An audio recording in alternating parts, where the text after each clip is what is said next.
আদালত আরও অনেক বড় অবজারভেশন দিয়েই মামলাটা খারিজ করে দিয়েছে।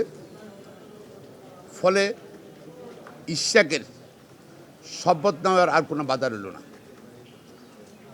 তো আগামী 26 তারিখের মধ্যে শপথ দিতে হবে।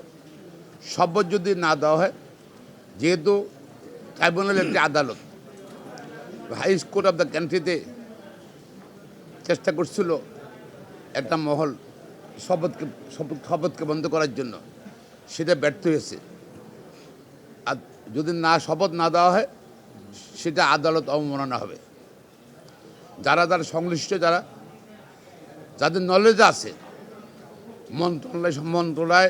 মন্ত্রণালয় সম্পর্কিত, সবারই আদালত অবমাননা হবে। এবং আমরা কিন্তু আইনজীবীরা এর মধ্যে আলোচনা করে নিয়েছি, নেক্সট স্টেপ কিন্তু কন্টেম্পট অফ কোর্ট হবে। আমরা আশা করছি সরকার আইনের শাসনে বিশ্বাস করবে, রায়ের প্রতি আস্থা রাখবে। ট্রাইব্যুনাল এবং হাইকোর্ট ডিভিশনের আজকের রায়ের প্রতি আস্থা রেখে আগামী 24 ঘন্টার ভিতর তার শপথের ব্যবস্থা গ্রহণ করবেন। আজকের আদেশ তো সামারলি রিজেক্ট করেছে, তার মানে দাঁড়ালো ইশরাক হোসেনকে মেয়র হিসাবে শপথ নেওয়ার জন্য আর কোনো বাধা থাকলো না।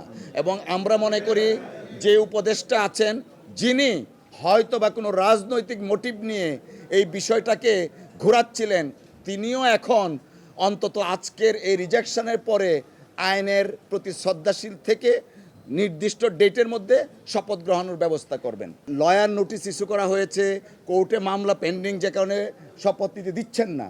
তো আজকে এটা প্রমাণিত হয়েছে যে আইনি প্রক্রিয়ায় ইশরাক সাহেবকে মেয়র হিসাবে শপথ নিতে এই সংশ্লিষ্ট মন্ত্রণালয়ের আর কোনো বাধা থাকলো না। যদি তারা আজকের পরে শপথ নিতে বাধা প্রদান করে, আদালত অবমাননার শামিল হবে। এবং সুপ্রিম কোর্টের আইনজীবীরা অত্যন্ত তীক্ষ্ণভাবে দেখবে, উপদেষ্টা যিনি আছেন তাকে কিন্তু কোনো রাজনৈতিক দলের প্রতিনিধি না তিনি সেখানে, বাট দেশের মানুষ তার কার্যক্রমে কিন্তু বিশ্বাস করতে শুরু করেছে কোনো একটা পার্টির পারপাস সার্ভ করার জন্য তিনি কাজ করছেন। দেশের মানুষ সেইটাও বুঝতেছে যে কোনো গোষ্ঠী, পার্টি, পলিটিক্যাল পার্টির পারপাসটা সার্ভ করছেন।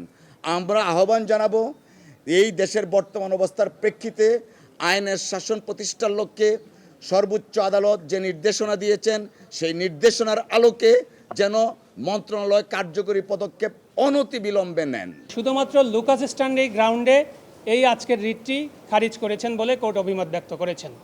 আমরা ইতিমধ্যে আমাদের ক্লায়েন্টের সাথে কথা বলেছি। আমাদের ক্লায়েন্টের ইনস্ট্রাকশন হচ্ছে আমরা উচ্চতর আদালতে যাব, মহামান্য আপিল বিভাগে আমরা আপিল ফাইল করব। এবং আপিল ফাইল করা অবস্থায় যেহেতু এই বিষয়টি সাবজুডিস ম্যাটার থাকবে, এখানে স্থানীয় সরকার মন্ত্রণালয়ের শপথ পড়ানোর আইনগত কোনো সুযোগ থাকলো না।